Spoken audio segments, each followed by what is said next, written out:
فرد الحجہ بدھ کے دن قرآن پاک کی یہ صورت پڑھ لو جس کی تلاوت اللہ پاک خود کرتے ہیں۔ جس گھر میں یہ صورت پڑھی جاتی ہے فرشتے اس گھر کو رحمت سے ڈھانپ لیتے ہیں اور دولت سے مالا مال کر دیتے ہیں۔ بسم اللہ الرحمن الرحیم۔ آج 12 ذی الحجہ بدھ کے دن قرآن پاک کی سب سے پرسکون اور آنکھیں روشن کرنے والی صورتوں میں سے ایک صورت کا خاص وظیفہ لے کر آپ کی خدمت میں حاضر ہوں۔ یہ صورت اللہ پاک کے قریب کر دیتی ہے۔ یہ صورت غریبوں اور امیروں کو، بیماروں اور صحت مند حاجت مندوں کی حاجت کو پورا کرتی ہے۔ اگر کوئی صبح پڑھے تو ایک فرشتہ دن بھر اس کی حفاظت کرے گا، اور اگر رات کو پڑھے تو فرشتہ ساری رات اس کی حفاظت کرے گا۔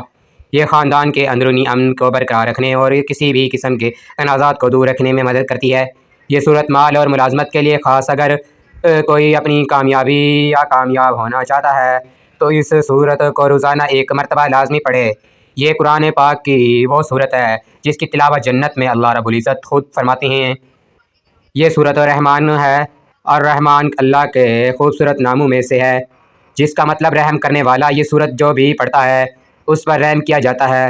جس مقصد کے لیے پڑھتا ہے وہ مقصد پورا کیا جاتا ہے۔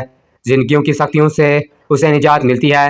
ناظرین، ذو الحجہ جو کہ اللہ پاک کا بہت ہی پیارا مہینہ ہے، بابرکت مہینہ ہے، اس مہینے میں کم از کم ایک مرتبہ اس صورت کو لازمی پڑھیں۔ انشاءاللہ پورا سال اللہ پاک آپ پر رحم فرمائیں گے۔ جس پر اللہ پاک رحم فرماتے ہیں اس پر کو دنیا کی رحم فرماتی ہے۔ پوری دنیا اس سے پیار کرتی ہے، کائنات کی ہر چیز اس سے پیار کرتی ہے۔ آج 12 ذی الحجہ بدھ کا دن ہے۔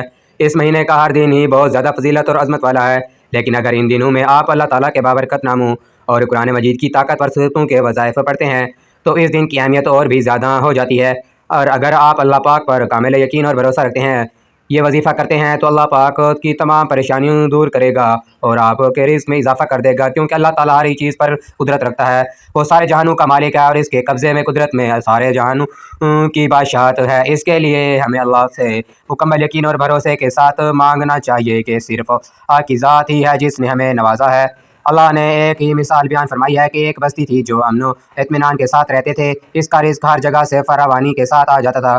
اللہ تعالیٰ نے اس بستی کے لوگوں کو امن و سلامتی، مال اور دولت وغیرہ سے نوازا تھا، لیکن جو ہی انہوں نے اللہ پاک کی نافرمانی اور اللہ تعالیٰ کی نعمتوں کی ناشکری کی تو اللہ تعالیٰ نے دنیا میں ان کی حالت بدی اور ان کی خوشحالی تندرستی میں بدل دیا، اللہ تعالیٰ سلامتی اور بدامنی میں بدل دیا۔ پھر اس بستی والوں نے اللہ تعالیٰ کے انعامات کی ناشکری کی تو اللہ تعالیٰ نے ان کو بھوک اور خوف کے لباس کا مزہ چکھایا۔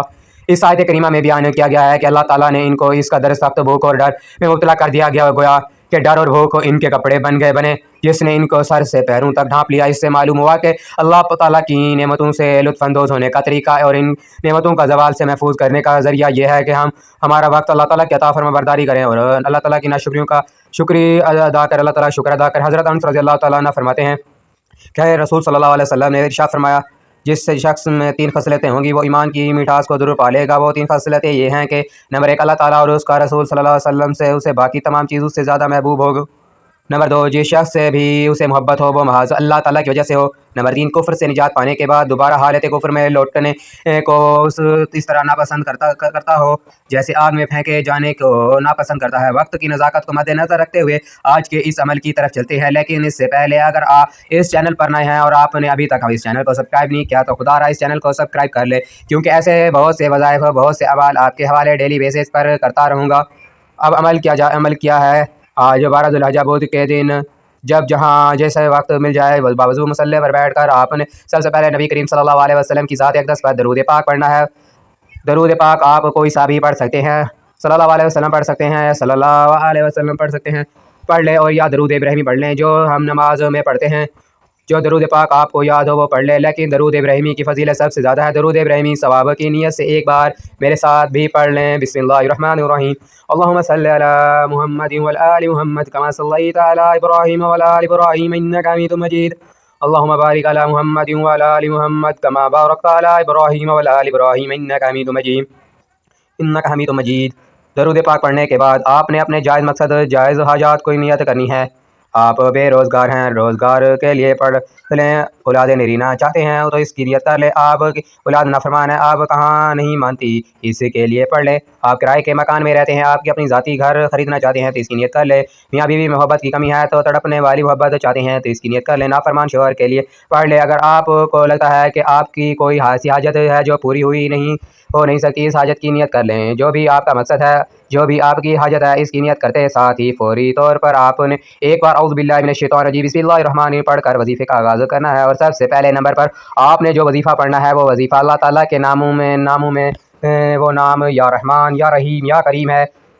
جب آپ اللہ کو اس کے مبارک ناموں سے پکارو گے تو فرشتوں سے پوچھے گا، اے فرشتوں یہ کون ہے جو مجھے میرے ناموں کے ساتھ پکار رہا ہے؟ فرشتے آپ کا نام پیش کرتے ہیں، اللہ فرشتوں سے فرماتا ہے، اے میرے فرشتوں جاؤ اس بندے کی ہر حاجت کو پورا فرما دو، آپ کی کوئی ایسی خواہش جو آپ کو لگتا ہے کہ ناممکن ہے، آپ آج اپنی اس ناممکن حاجت کی نیت کر کے اللہ کی مبارک ناموں کو پڑھنا، پھر دیکھنا کیسے آپ کی ہر حاجت غیب سے پوری ہوتی ہے۔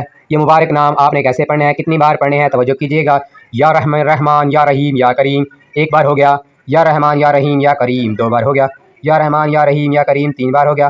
اسی طرح آپ ان مبارک ناموں کو ہاتھ کی انگلیوں پر پڑھ لیں یا تسبیح کے دانوں پر پڑھ لیں، آپ نے 101 بار پڑھنا ہے، یعنی ایک تسبیح آپ نے مکمل پڑھنی ہے۔ اس کے بعد آپ نے دوسرے نمبر پر کیا پڑھنا ہے؟ دوسرے نمبر پر آپ نے سورۃ کوثر پڑھنی ہے، جو کہ اللہ تعالیٰ کے بے حد لاڈلی صورت ہے، اور یہ قرآن مجید کی مختصر صورت ہے۔ پہلے آپ ایک دفعہ سورۃ کوثر کی تلاوت سماعت فرما لیں، بسم اللہ الرحمن الرحیم انا اعطیناک الکوثر فصلی لربک وانحر ان شانئک ھو الابتر۔ دوسرے نمبر پر آپ نے سورۃ کوثر 21 بار پڑھنی ہے۔ جب آپ 21 بار سورۃ کوثر پڑھ لیں تو اس کے بعد آپ نے تیسرے نمبر پر کون سا وظیفہ پڑھنا ہے؟ تیسرے نمبر پر بھی آپ نے قرآن مجید کی ایک سورت پڑھنی ہے۔ تیسرے نمبر پر آپ نے سورۃ اخلاص پڑھنی ہے، سورۃ اخلاص کی تلاوت سماعت فرما لیں، بسم اللہ الرحمن الرحیم قل اللہ احد اللہ الصمد لم یلد ولم یولد ولم یکن لہ کفوا احد۔ سورۃ اخلاص کو آپ نے 7 مرتبہ پڑھنا ہے۔ اس کے بعد چوتھے اور آخری نمبر پر یہ آپ نے سورۃ رحمان مکمل ایک بار پڑھنی ہے۔ سورۃ رحمان جو 27ویں پارے کی صورت ہے، اس صورت کو ایک بار پڑھنے کے بعد پھر آخر میں وہی درود پاک پڑھنا ہے جو عمل کے شروع میں پڑھا تھا۔ اب آپ کا عمل مکمل ہو گیا۔ آج کے عمل کی مکمل ترتیب یہ ہوگی، آج 12 ذو الحجہ بدھ کے دن آپ کو جب جہاں جیسے وقت ملے باوضو مصلی پر بیٹھ کر ایک بار درود ابراہیمی پڑھ کر آپ نے پڑھ لینا ہے، پھر آپ نے اپنے مقصد کی نیت کرنی ہے، ایک بار اعوذ باللہ من الشیطان الرجیم بسم اللہ الرحمن الرحیم پڑھ کر وظیفے کا آغاز کرنا ہے۔ پھر پہلے نمبر پر آپ نے 101 بار یا رحمان یا رحیم یا کریم پڑھنا ہے۔ پھر دوسرے نمبر پر آپ نے 21 بار سورۃ کوثر پڑھنی ہے۔ پھر تیسرے نمبر پر آپ نے 7 بار سورۃ اخلاص پڑھنی ہے، اور پھر چوتھے اور آخری نمبر پر آپ نے ایک بار مکمل سورۃ رحمان پڑھنی، اور آخر میں ایک بار درود پاک پڑھنا ہے۔ جب یہ سارا عمل مکمل ہو جائے تو پھر آپ نے اللہ تعالیٰ سے اپنے گناہوں کی بخشش مانگنی ہے۔ انشاءاللہ اس عمل کی بدولت سے آپ کے 100 سال کے گناہ ہوں گے تو بھی معاف ہو جائیں گے۔ میری اللہ تعالیٰ سے دعا ہے کہ اللہ تعالیٰ تمام مسلمانوں کی پریشانیاں دور کرے، رزق کی فراوانی عطا کرے، تنگ دستی کو ختم کرے، یا اللہ قرض داروں کو قرض سے نجات عطا کر، بے گھروں کو گھر عطا کر، بے روزگاروں کو روزگار عطا کر، بے اولادوں کو اولاد عطا کر، یا اللہ ہمارے سارے کبیرہ صغیرہ گناہوں کو معاف فرما، ہمیں 5 وقت کا نمازی بنا، ماں باپ کا فرما بردار بنا، اور دین اسلام کے احکامات پر عمل کرنے کی توفیق عطا فرما، آمین ثم آمین۔ اور ناظرین ساتھ ساتھ صدقہ و خیرات بھی ضرور کیا کریں، کیونکہ صدقہ و خیرات پوشیدہ کیا جائے یا ظاہر دونوں صورتیں جائز ہیں، یہ گناہوں کی بخشش کا ذریعہ ہے۔ اللہ تعالیٰ نے قرآن حکیم میں فرمایا، اور جو لوگ اپنے مال اللہ کی رضا حاصل کرنے اور اپنے آپ کو ایمان اور اطاعت پر مضبوط کرنے کے لیے خرچ کرتے ہیں، ان کی مثال ایک ایسے باغ کی سی ہے جو اونچی سطح پر ہو، اس پر زوردار بارش ہو تو وہ دگنا پھل دے، اور اگر اسے زوردار بارش نہ ملے تو اسے شبنم یا ہلکی سی پھوار بھی کافی ہو۔ اور اللہ تمہارے اعمال کو خوب دیکھنے والا ہے۔ صدقہ مال میں سے کچھ بھی کمی نہیں کرتا، اور بندے کے معاف کرنے سے اللہ تعالیٰ اس کی عزت ہی بڑھاتا ہے، اور جو شخص بھی اللہ کی رضا کے لیے عاجزی اختیار کرتا ہے اللہ تعالیٰ اس کا درجہ ہی بلند فرماتا ہے۔ دعا ہے کہ رب کریم میرا سنانا اور آپ کا سننا اپنی بارگاہ الہی میں قبول و منظور فرمائے، آمین ثم آمین۔ محترم ناظرین، اپنے رزق میں برکت و وسعت اور کشادگی کے لیے اللہ تعالیٰ کے 99 ناموں میں سے کوئی ایک نام کمنٹ سیکشن میں ضرور شیئر کریں۔ اللہ تعالیٰ ہم سب کا حامی و ناصر ہو۔